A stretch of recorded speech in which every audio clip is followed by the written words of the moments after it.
TET Live begins in 3, 2, 1. வணக்கம் DD நேர்களே, மீண்டும் ஒரு சிறப்பு நேர்காணல் நிகழ்ச்சியில் உங்களை சந்திக்கின்றோம். நேரடி நேர்காணல் ஒன்று.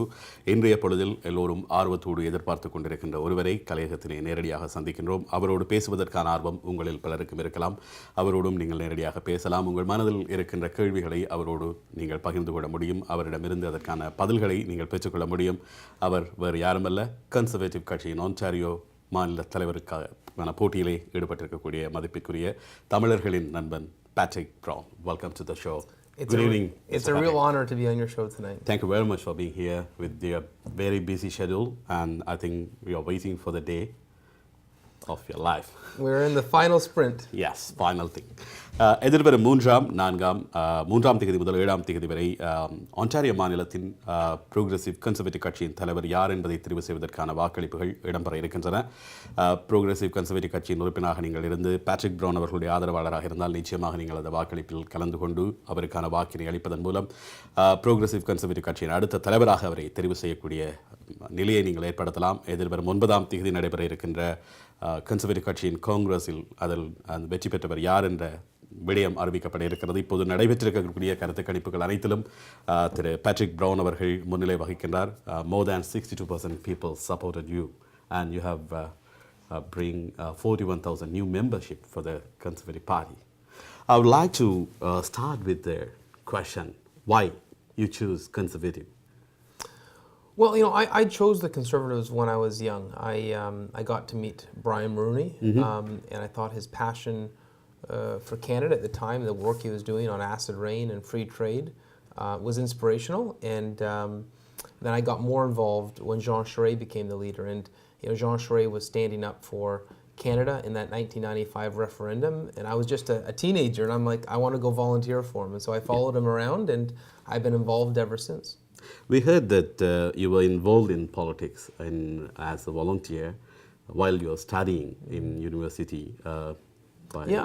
I started to volunteer for the party when I was just a teenager, and when I was in university, I was actually on city council. Yeah. So I was a city councillor when I was in university, when I was in law school, spent 2 terms on city council, and practiced law briefly, but then I got elected a member of parliament, and I've spent the last 3 terms, almost the last 10 years, in the House of Commons representing the city of Barrie.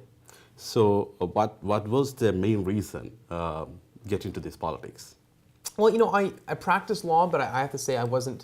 You started your law firm too, no? Yeah, In Barrie. Yeah, but I wasn't excited to go to the courthouse. I find with public service, with politics, I feel like I'm improving the city and the country that I live in, and for me, it doesn't feel like work. It feels like a vocation. It feels like,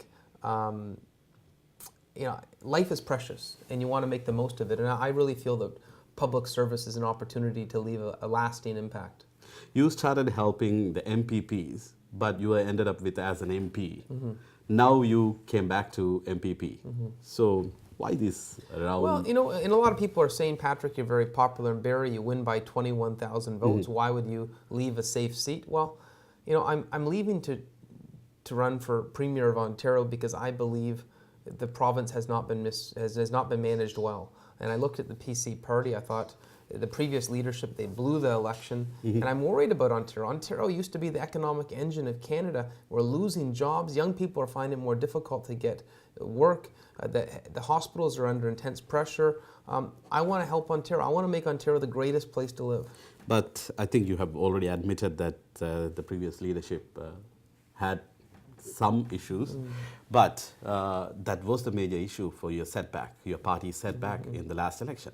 Yeah, and I'll be honest, I don't think you were talking about the jobs and you want to create the jobs, but your party announced that they want to cut the jobs. And I've been very critical. It's one of the reasons that I want to clean house is, you know, I looked at the party and I thought Ontario wants change. Ontario was fed up with this government. There was scandals and mismanagement. But then our party came out with a pledge to cut 100,000 jobs. And I was thinking, what were they thinking? And that's why I want a reset. Frankly, I don't think Kathleen Wynne won the election. I think the PCs lost it. And I was so frustrated, and that's one of the reasons I'm running, is that I want to make sure that never again do the party shoot themselves in the foot. We need to this province needs change. This province needs someone to focus on the economy to clean up the corruption that's occurring at Queen's Park. But my party did a very poor job at providing that voice for change. So finally, you were admitting that the election was won by the Liberals. It's not they have won. It's not The Conservatives winning. blew it. The Conservatives have given their win to gave them. it away. The gang running the party, I thought did a horrible job, and that's why I'm coming in to change it, to clean house. We need a reset, and we're going to get a new group that is going to focus on making sure that we run practical and pragmatic campaigns with a realistic platform that inspires Ontarians in the next election. ஆன்டாரியோவின் progressive conservative கட்சியின் தலைமைக்கான தேர்தலில் ஈடுபட்டிருக்கக்கூடிய Patrick brown அவர்களோடு நேரடியாக இந்த நேர்காணலில் சந்தித்திருக்கின்றோம். அவரோடு நீங்களும் பேசலாம். கன்சர்வேட்டிவ் கட்சியின் எதிர்காலம் எவ்வாறு இருக்கப் போகிறது, பேட்ரிக் பிரவுன் அவர்களுடைய தலைமையிலே கன்சர்வேட்டிவ் எவ்வாறு இந்த மாகாணத்தில் மாற்றங்களை கொண்டு வர முனைகிறது என்பது போன்ற கேள்விகள் உங்களுக்கும் ஏற்படலாம். அந்த கேள்விகளோடு நீங்கள் இந்த நிகழ்ச்சியில் திரையில் தெரிகின்ற தொலைபேசி இலக்கங்கள் வாயிலாக இணைந்து கொண்டு பேட்ரிக் பிரவுன் அவர்களோடு உரையாடலாம். 4162911761 4162911925 அவரோடு இதுவரை உரையாடியதன் ஒரு சாராம்சத்தை எங்களோடு பகிர்ந்து கொள்ள விரும்புகின்றோம். மிக இளம் வயதில் அரசியலின் பால் ஈடுபாடு கொண்டு அரசியல் செயல்பாடுகளில் ஈடுபட்டவர். பெரி பகுதியில் இருந்து கவுன்சிலராக தன்னுடைய அரசியல் பயணத்தை ஆரம்பித்தவர். அதன் பின்னர் நேரடியாக பாராளுமன்ற அரசியலுக்கு அவர் சென்றார். ஆனால் அவர் பாராளுமன்ற அரசியலுக்கு செல்வதற்கு முன்பாகவே இங்கே மாகாண சபை உறுப்பினர்களுக்கு வாலண்டியராக தொண்டர் அடிப்படையில் பல்வேறு உதவிகளையும் செய்து வந்தவர். அதன் அடிப்படையில் நீண்டகால அரசியல் அனுபவம் அவர்களுடைய செயல்பாடுகளின் வழியாக அவருக்கு கிடைத்திருக்கிறது. ஒரு சட்டத்தரணியாக தன்னுடைய இளம் கலைமானி பட்டத்தை அரசியல் துறையில், political science is your first degree and you majored in law. Yes.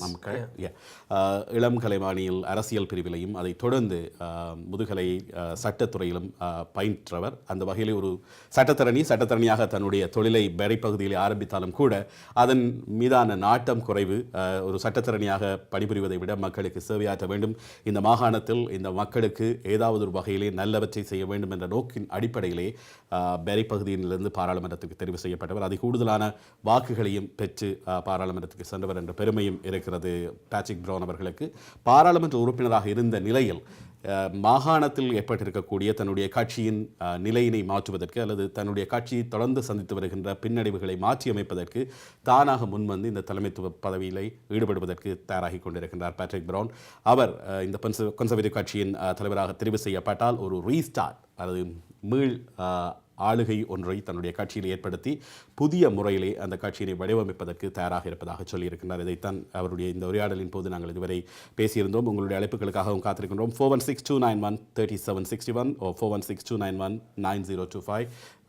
This is live with Mr. Patrick Brown. Mr. Patrick, you have some plans to restart your party. Could you share something? How do you want to restart, or how do you want to restructure? There's a number of ways I want to change the party. One, I want to make sure that the platforms aren't created by a small group at Queen's Park.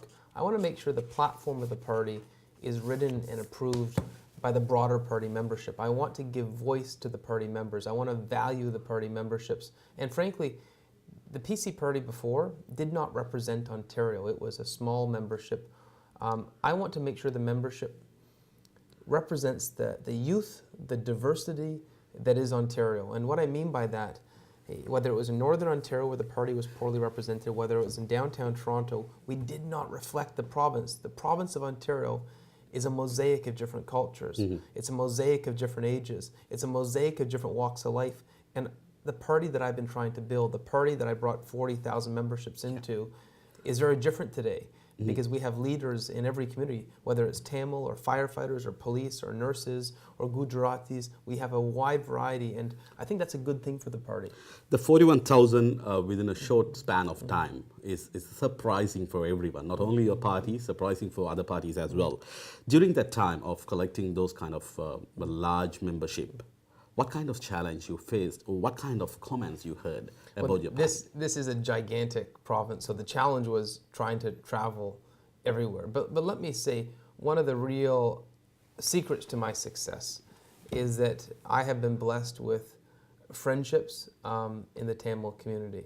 And the largest sale of memberships on my campaign was from the Tamil community. And I have to say, I think every other province, every other premier, every other person who aspires to run for prime minister, if we have a future Conservative leadership, I think everyone's going to look what happened here in Ontario and say, wow, the Tamil community is to be respected, to be listened to, because this is one organized, loyal, powerful community. And this has never happened before, where one community was so well organized, so united behind one candidate. It's been really a humbling experience. Yes, because we are humble to support a person who support our community during our hard time and continuously supporting our conflict. So Tamil சமூகத்தின் மிகப்பாரிய பங்களிப்பு தான் அவரை இந்த நிலைக்கு இட்டுச் சென்றிருப்பதாக அவர் ஒப்புக்கொண்டிருக்கின்றார். பெருமையோடு தமிழர்களாக நாங்கள் எல்லோரும் அதை அனுபவிக்கக்கூடிய ஒரு நிலையை ஏற்படுத்தியிருக்கின்றார்.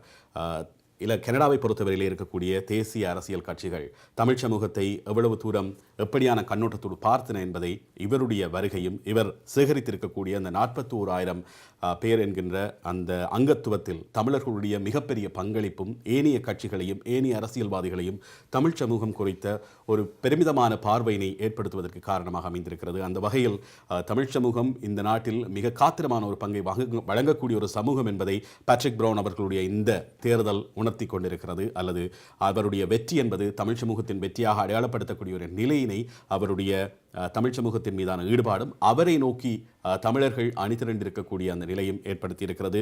கட்சி வேறுபாடுகளை களைந்து அல்லது அமைப்பு வேறுபாடுகளை களைந்து தமிழர்கள் ஒட்டுமொத்தமாக பெரும்பான்மையாக பேட்ரிக் பிரவுன் அவர்களுக்கு ஆதரவை வழங்கி கொண்டிருக்கிறார்கள் இந்த மாகாணத்தில். அதுதான் அவருடைய வெற்றியை நோக்கிய அந்த பயணத்திற்கு தமிழ் சமூகம் தன்னுடைய மிக முக்கியமான பங்களிப்பை வழங்கியிருப்பதாகவும் அவர் நேரடியாகவே ஒப்புக்கொண்டிருக்கக்கூடிய இந்த நிலையை நாங்கள் பெருமையோடு எடுத்துக்கொள்கிறோம்.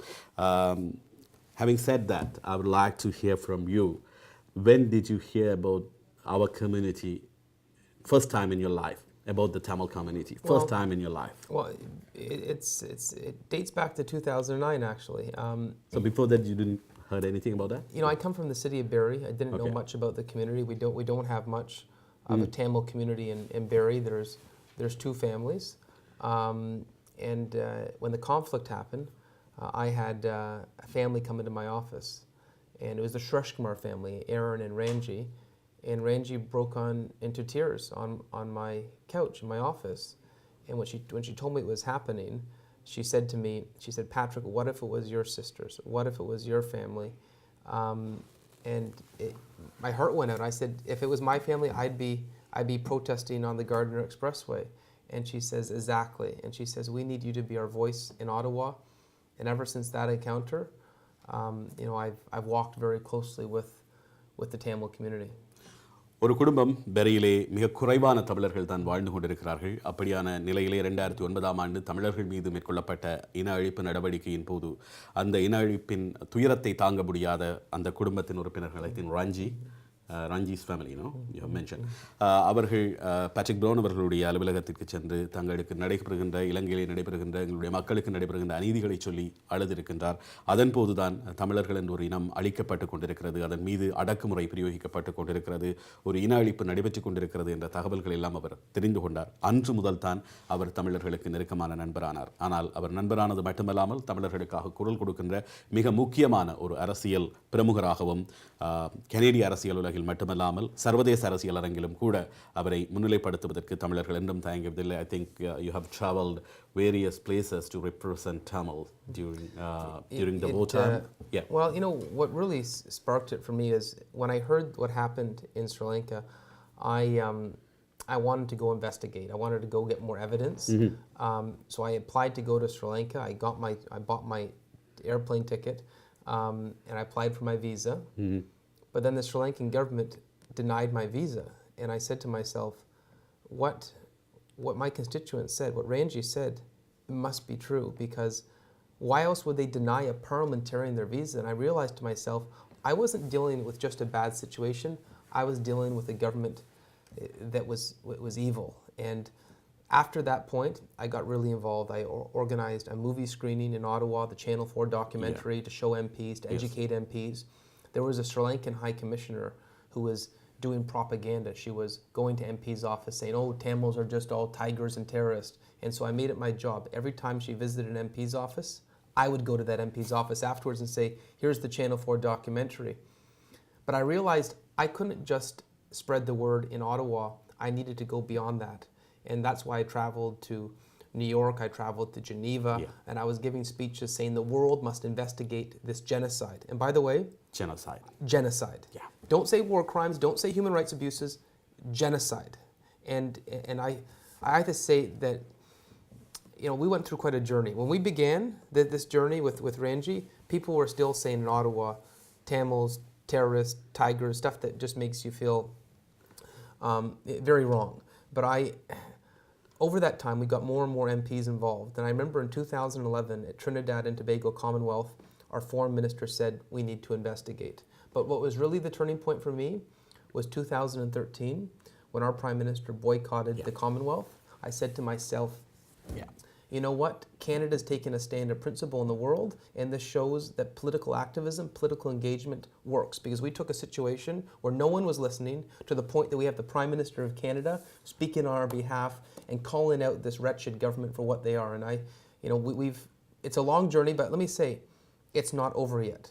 Yes. I know a lot of people say Rajapaksa is gone, and people in government are saying, oh, it's fine, Rajapaksa's defeated. And yes, I'm happy he's defeated, but the reality is that many of the people who were there for that last battle in Mulivakal, a lot of people who were there, who committed those crimes against humanity, are still in government. Yes. And until we have a war crimes tribunal, until we have, like they did after the Nazi Germany, the Nuremberg tribunal, until we have a tribunal where those people are in jail, just like all the Nazi generals went in jail, until those people are in jail, it's not over. And I can tell you, whether I'm an MP or Premier of Ontario, anytime I'm giving a microphone in an international environment, or anytime we're talking about human rights, I'm going to point to the fact that if they get away with that in Sri Lanka, there'll be another dictator somewhere else in the world who will say, oh, they got away with it in Sri Lanka, we can get away with it. Yeah.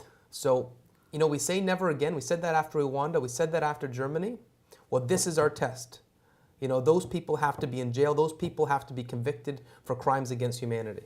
As a Tamil-speaking person and a representative of Tamil community, I would like to say thank you. Thank you very much for all your commitments, all your hard work, and all your support towards our community.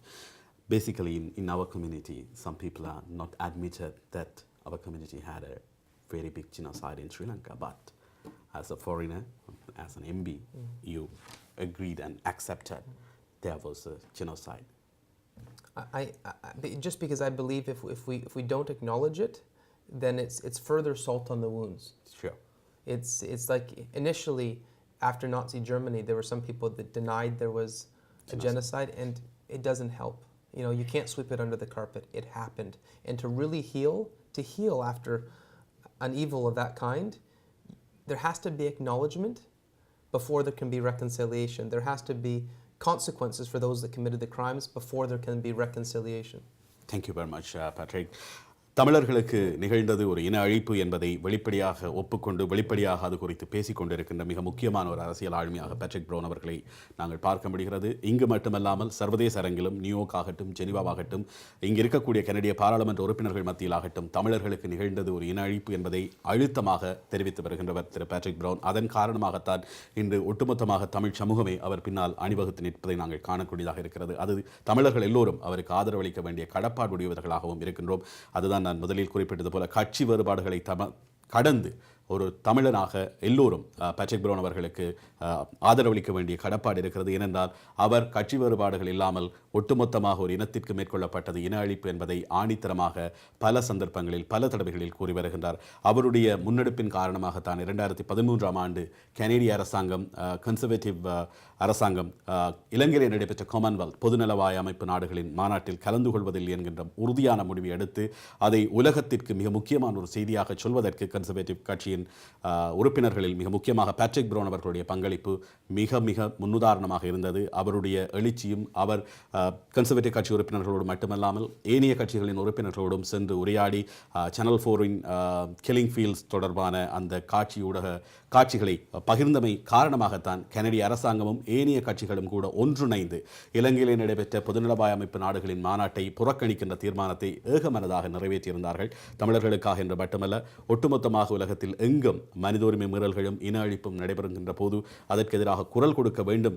அது இலங்கையிலே அவ்வாறு குற்றமிழைத்தவர்கள் தண்டிக்கப்படாமல் தப்பிச் செல்வதற்கு வழிவகுத்தால் வேறு எங்காவது ஒரு இடத்தில் இன்னும் ஒருவர் அதே போன்ற குற்றத்தை இன்னும் ஒரு இனத்தின் மீது இழைத்து விடுவார் என்ற பேட்ரிக் பிரவுன் அவர்களுடைய கருத்து தான் கனடிய அரசாங்கத்தின் நிலையில் மாற்றங்களை கொண்டு வந்திருக்கிறது.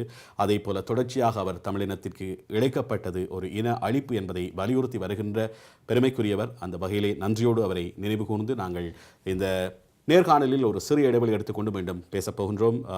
Please stay tune with us with Patrick brown.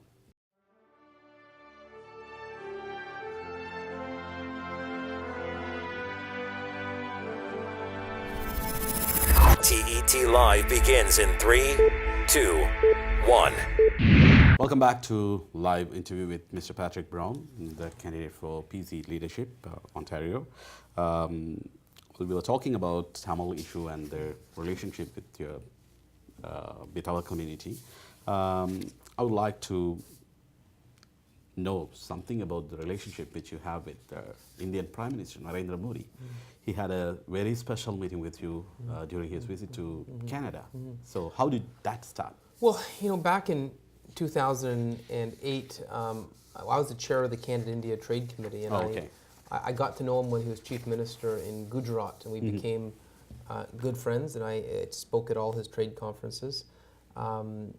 He had actually given me advice on the economic development of his state, but when he came to Canada for his visit, one thing that was very special is he did a rally for my leadership campaign, and a lot of his policies have actually inspired some of my ideas for Ontario. I remember once I said to him, "How did you turn Gujarat around?" And he told me, "You need good roads to get product to marketplace, you need cheap power, and you need to cut red tape." And he did that in Gujarat, and he got the big boys, Reliance, Tata, they came to his state because he made it the easiest place to invest. You look at Ontario today, it's gridlock, red tape, most expensive power in North America. We don't have the conditions. He was able to take a company like Tata from Calcutta and move those jobs because he had cheaper conditions. Yes. Well, Ontario is the Calcutta. We're the ones losing the jobs. I want to turn that around. I want to make this the easiest place to invest. Okay. The other thing I'd say about Narendra Modi is that, he made me an honorary citizen of his state back in 2011. I visited India 15 times, and one thing I've talked to him about a number of times is what was happening in Sri Lanka. And I was mentioning that obviously there should be some concern about Sri Lanka being India's direct neighbor and other countries trying to have geopolitical influence on Sri Lanka. We know what happened in Colombo, but I told him that, like Canada, India should be standing up for the Tamil population. And I remember when he came this time, one of the very first things he said to me was, "I went to Jaffna." So, I have to say, I'm hopeful that Narendra Modi is going to be a real friend to the Tamil community. So we have a caller waiting for a long time. So, absolutely. Vanakkam. Hello. Hello. Hello. அழைப்பில் இருக்கின்றீர்கள். வணக்கம். Can you hear? Okay, I think he's not in the line. We'll wait for him again.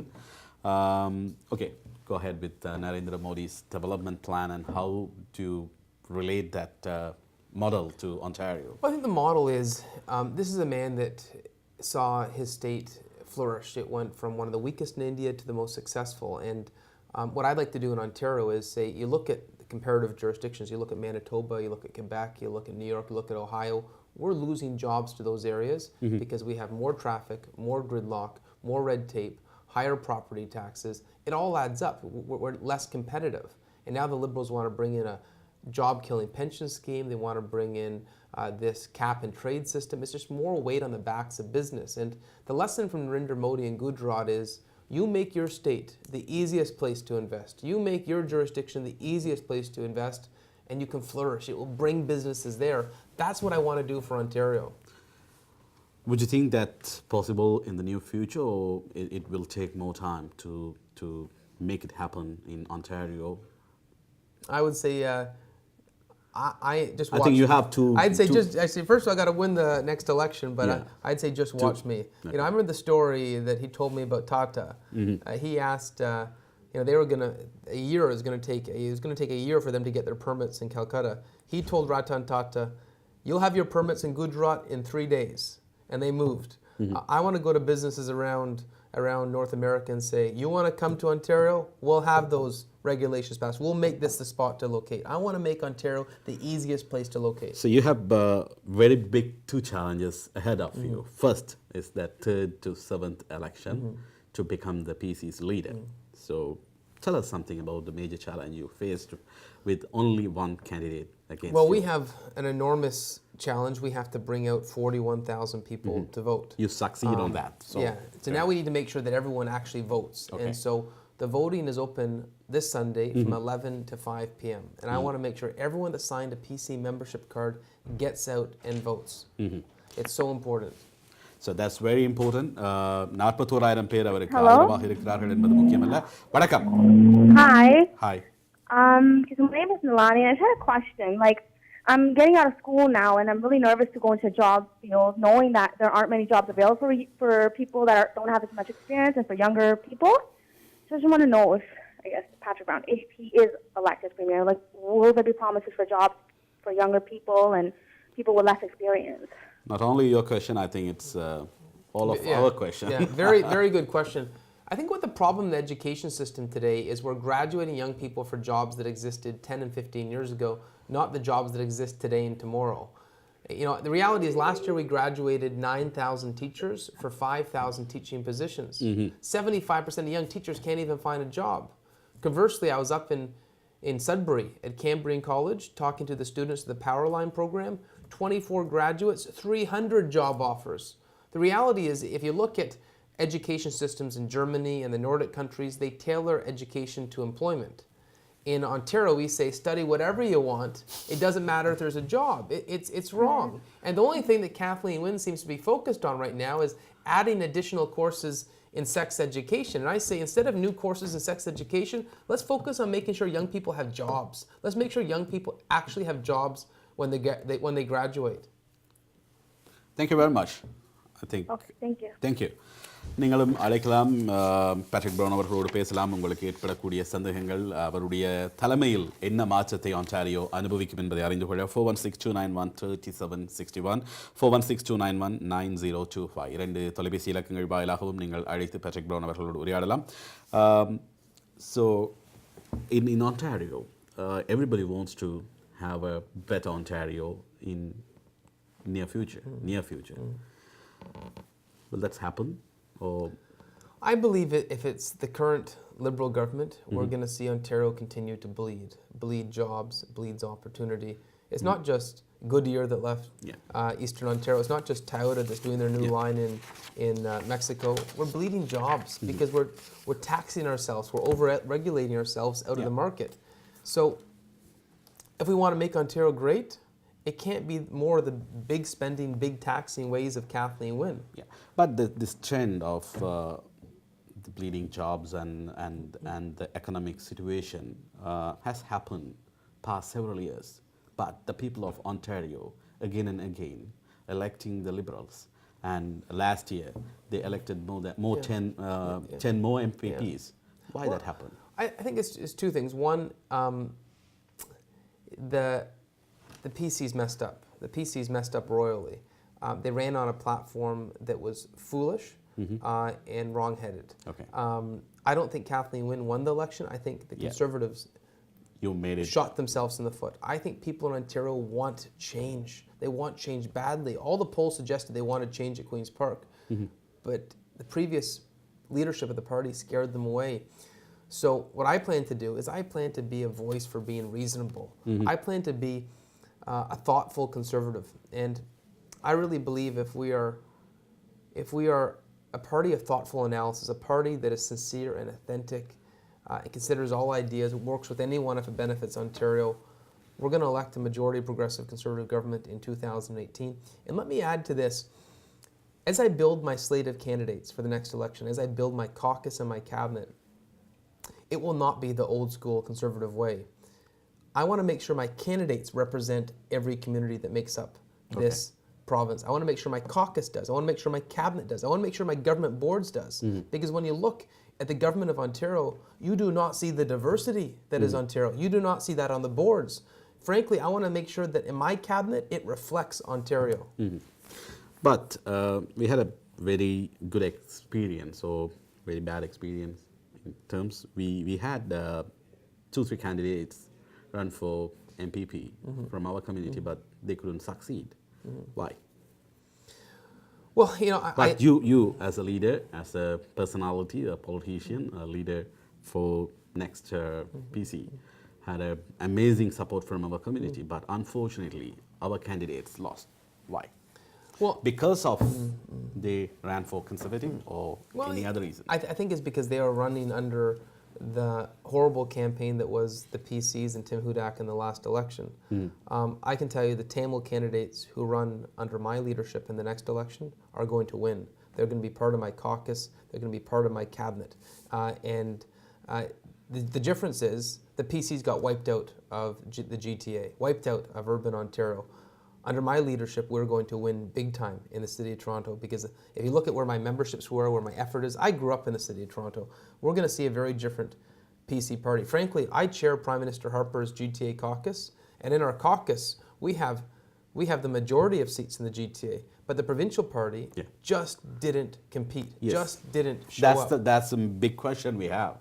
And I'm not from the provincial party. I wasn't there for this train wreck. I come from the federal party, and I have to say, it's one of the reasons I'm running. I was so disappointed with how they did, so disappointed how they messed it up. And you know, I realize a lot of people vote for the leader of the party. A lot of people vote for the leader's platform. And we had, in some cases, good candidates who lost, not because they were not good candidates, but because the party, the central party, let them down. That's not going to happen next time. And let me add this. A number of my friends in the community have said that if I am elected Premier of Ontario, we will have our very first Tamil Premier of Ontario.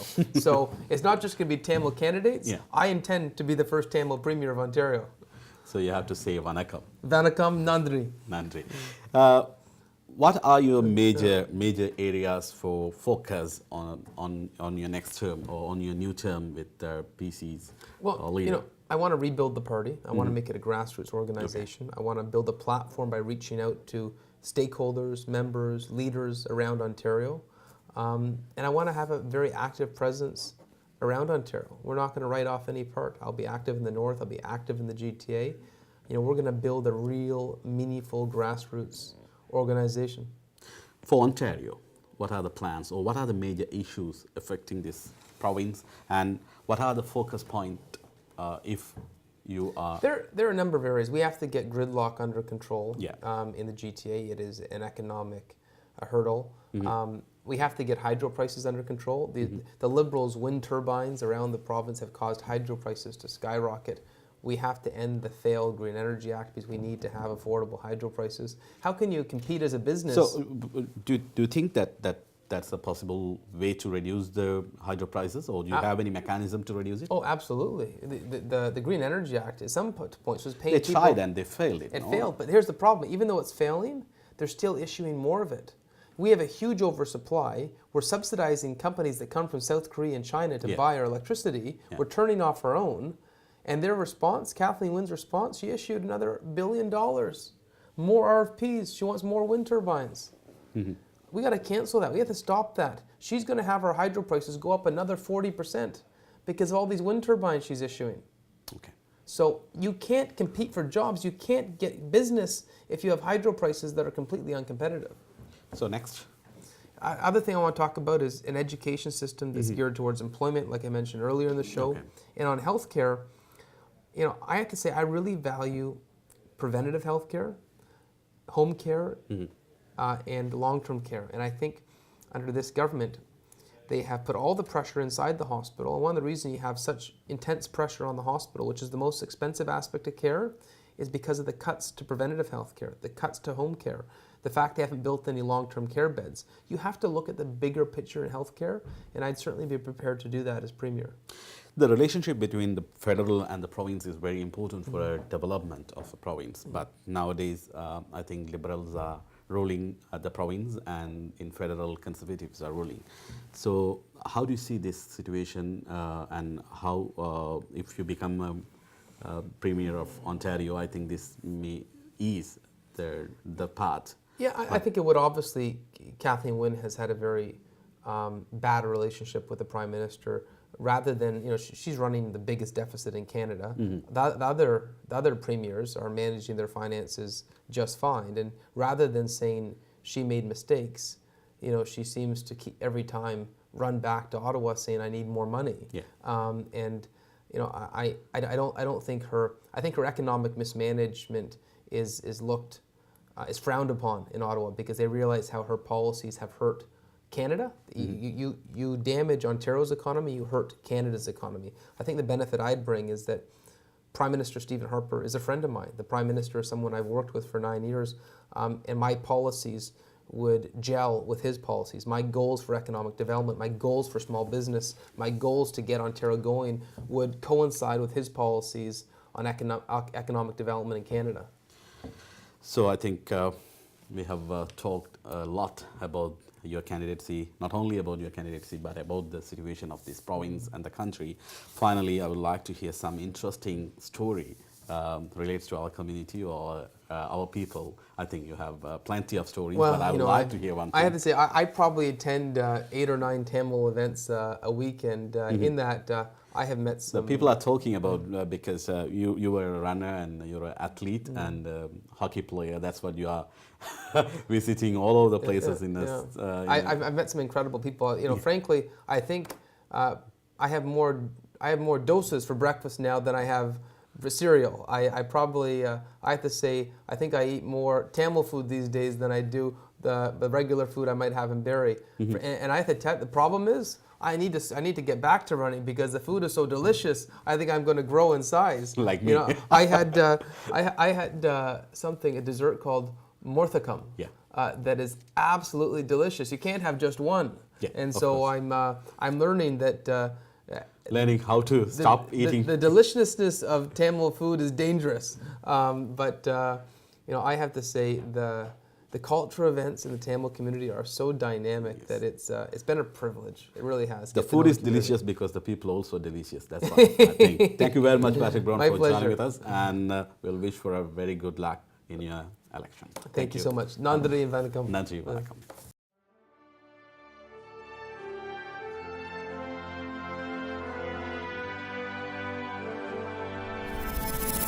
TET Live begins in 3, 2, 1.